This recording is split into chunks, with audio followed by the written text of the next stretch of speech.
Pune intelligence യൂണിറ്റുമായി ബന്ധപ്പെട്ട നിർണായക രേഖകൾ നശിപ്പിച്ചതിന് ശേഷമാണ് ഹവിൽദാർ ക്ലർക്ക് ശ്യാംദാസിനെ സൈനിക ശിക്ഷാ നടപടിക്ക് വിധേയനാക്കിയതെന്ന് ദ ഹിന്ദു ദിനപത്രം റിപ്പോർട്ട് ചെയ്യുന്നു. വി.കെ. സിംഗിന്റെ കാലത്ത് സൈന്യത്തിലെ വഴിവിട്ട ഇടപെടലുകൾ പുറം ലോകത്തെത്തിക്കാൻ ശ്രമിച്ചതിനായിരുന്നു നടപടി. 10 വർഷം കഠിന തടവിന് ശിക്ഷിക്കപ്പെട്ട ശ്യാംദാസ് ഇപ്പോൾ തിഹാർ ജയിലിലാണ്. General VK. സിംഗിന്റെ കാലത്ത് 2010 സ്ഥാപിച്ച സാങ്കേതിക സേവന വിഭാഗത്തിന്റെ വഴിവിട്ട ഇടപെടലുകൾ പുറം ലോകത്തെത്തിക്കാനായിരുന്നു ഹവീൽദാർ ക്ലർക്ക് ശ്യാംദാസ് ശ്രമിച്ചത്. സാങ്കേതിക സേവന വിഭാഗത്തിന് വരുന്ന ഫണ്ട് ജമ്മു കശ്മീർ സർക്കാരിനെ അസ്ഥിരപ്പെടുത്താനും ഫോൺ കോളുകൾ ചോർത്തുന്നതിനുള്ള ഉപകരണം വാങ്ങുന്നതിനും ബിക്രം സിംഗ് കരസേന മേധാവിയാകുന്നത് തടയാൻ NGOയെ സഹായിക്കാനുമാണ് ഉപയോഗിച്ചത്.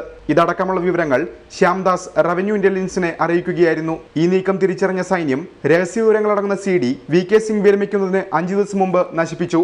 ശ്യാംദാസിനെ സൈനിക ശിക്ഷാ നടപടിക്ക് വിധേയനാക്കുമ്പോഴേക്കും തെളിവുകൾ നശിപ്പിക്കപ്പെട്ടിരുന്നു. നശിപ്പിക്കപ്പെട്ട CDയുടെ കോപ്പി എന്ന പേരിൽ സൈന്യം ഹാജരാക്കിയ CD പരിഗണിച്ചാണ് ശ്യാംദാസിനെ പിന്നീട് നടപടിക്ക് വിധേയനാക്കിയത്. DRI ഉദ്യോഗസ്ഥർ സമർപ്പിച്ച CDയിലും പല നിർണായക രേഖകളും ഒഴിവാക്കപ്പെട്ടിരുന്നു. സൈനിക നടപടിക്ക് വിധേയനാക്കിയ ശ്യാംദാസ് 10 വർഷത്തേക്ക് ശിക്ഷിക്കപ്പെട്ട് തിഹാർ ജയിലിലാണ്. ഇയാളെ സർവീസിൽ നിന്ന് പിരിച്ചുവിടുകയും ചെയ്തു. പൂനെ ഇന്റലിജൻസ് യൂണിറ്റുമായി ബന്ധപ്പെട്ട നിർണായക രേഖകൾ നശിപ്പിക്കപ്പെട്ടതിന് തെളിവുകൾ പുറത്തുവന്ന സാഹചര്യത്തിൽ വി.കെ. സിംഗിന്റെ കാലത്തെ മറ്റിടപെടലുകളും സംശയമുണർത്തുകയാണ്. റിപ്പോർട്ടർ, ദില്ലി.